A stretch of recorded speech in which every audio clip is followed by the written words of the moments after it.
I just think our guys' focus and film study, the communication, going through our walkthroughs, talking through scenarios, switching up different match lineups in our walkthroughs. I think it all helps. I think everybody, working really hard to be on the same page, make sure we're on the same page. Each and every individual, each and every coach. It's just a hell of a job by everybody. And kudos to Golden State, man. It was a hell of a series. They're defending champs multiple times over for a reason. It's a tough team that makes you work, not just during the game, but even off hours, like in between game day. You're trying to just dig through the film and just seeing what different nuances they're throwing at you. How can you defend them? How can you score? They really put a lot of pressure on you to be on your P's and Q's. So salute to those guys.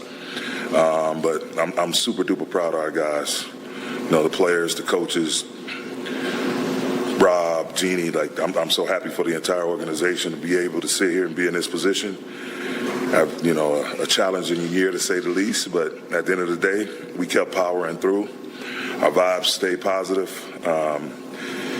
Once we righted the ship and switched out some pieces, it came together. And I'm just happy and thankful that I get to sit in this seat and enjoy the ride.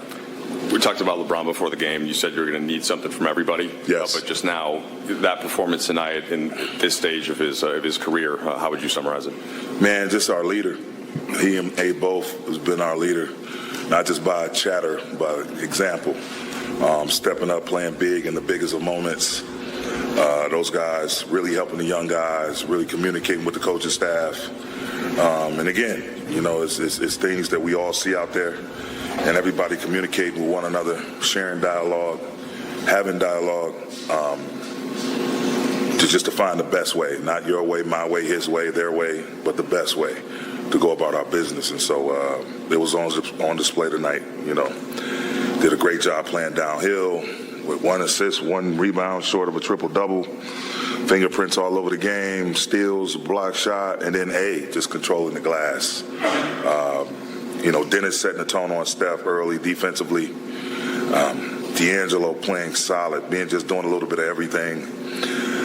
Austin, Lonnie, Rui, Vando, all of those guys, man, just pitching in and really making plays all over the place, on and off the ball. Some stuff that shows up in the stat sheet, some won't. But at the end of the day, it was a good, solid, really huge team win. Darvin, congrats on closing out tonight. Thank you. LeBron, the offense running through him early on really felt like it set the tone. How much of that was by design? A lot. We wanted to put pressure on Steph and Clay and Jordan to have to guard, defend, multiple actions, to sort of try to take some energy out of their legs, forcing them to defend multiple plays, multiple actions, initiating versus them, seeing them on the second side, going to another second side action, even a third side action, or just isolating them in a situation where they had to guard on the ball or guard screeners or get hit, by us screening them. So I thought it worked out well. There was a lot of dialogue, again, between the coaches, players, Bron, us throwing stuff at them responding with different things.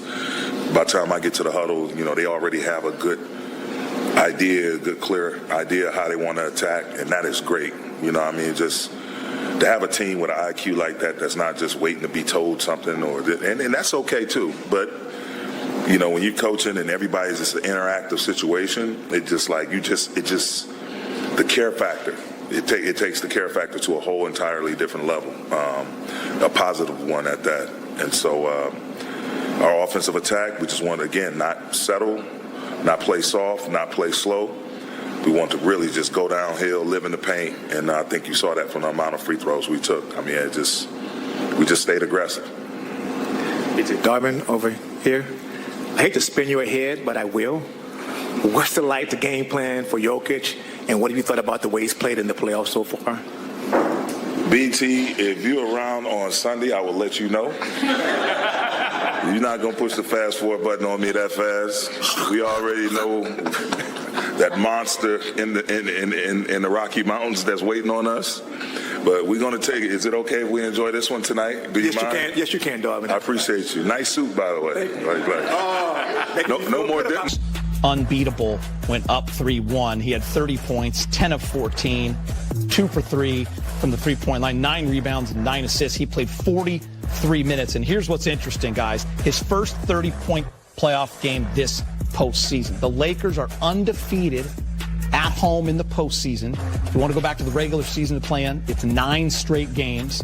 The crowd has been fantastic, and LeBron fed off that in big game. He attacked at the right time, and in that third, fourth quarter, it was LeBron time. Yeah, I think from the very start, he did this right here. He went at Wiggins in the first quarter just to test and see if he was going to be able to defend him, and he could not. And then from there, it was just an attack mode, inside and out, defensively active. Yeah, LeBron, he's been there before, Geeter. He knows this was the game they had to have, and he came out with a leadership role from the very beginning. Yeah, 8 of 11 from the free throw line, too, Fish, which is also big. Yeah, and I feel like he missed those 3 free throws in a row. Yeah. Other than that, he really shot the ball well from the free throw line. And, we talked about him not having a 30-point playoff game, I think a few games ago, and he hadn't been shooting the 3 well. And I thought over the last couple of games, he got a few threes to go down. And that's a good sign as they continue to advance. His ability to knock down, not a lot of threes, but just enough to keep the defense honest that then gives him the ability to get that shoulder and get that half a step and continue to get 2 feet into the paint the way he does as well as anybody in the world still. And really, big game going into this series. A big storyline was LeBron against the Warriors, more so than even the Lakers, right? Because LeBron James, all those epic battles when he was in Cleveland, the coming back from 3-1, the losses as well, so many times taking on Steph and Draymond and Clay. You saw the love that they have for each other all right there. And I think we thought we would see this a lot when he came to L.A., and it just didn't come to fruition. Injuries to both teams at different times, but it was nice for LeBron to get another one against those guys. Not since, I believe, 1991. Yeah, when you were playing the against Lakers. Run TMC. I was on that team before we went on. But, those are epic stories and historic memories when you have those type of players play against each other. It's no different than Bird, Larry, Michael Jordan against the Pistons and those great rivalries, Miami, New York. People will always identify LeBron with who he matched up against. Steph Curry is going to be one of those. So, yeah, it was, maybe the last time, obviously, I think, to see. I don't know about LeBron and Steph. We might see them again. But I think as far as the Warriors and the Lakers, never know. You never know what might happen. Got to kind of enjoy the moment, Fish. And as we look ahead now, the Lakers turn their attention because the job is not finished. Now you're going to the Western Conference Finals, and you're playing the team that's been the best team in the Western Conference, one of the top 3 teams in the league from start to finish, and they have been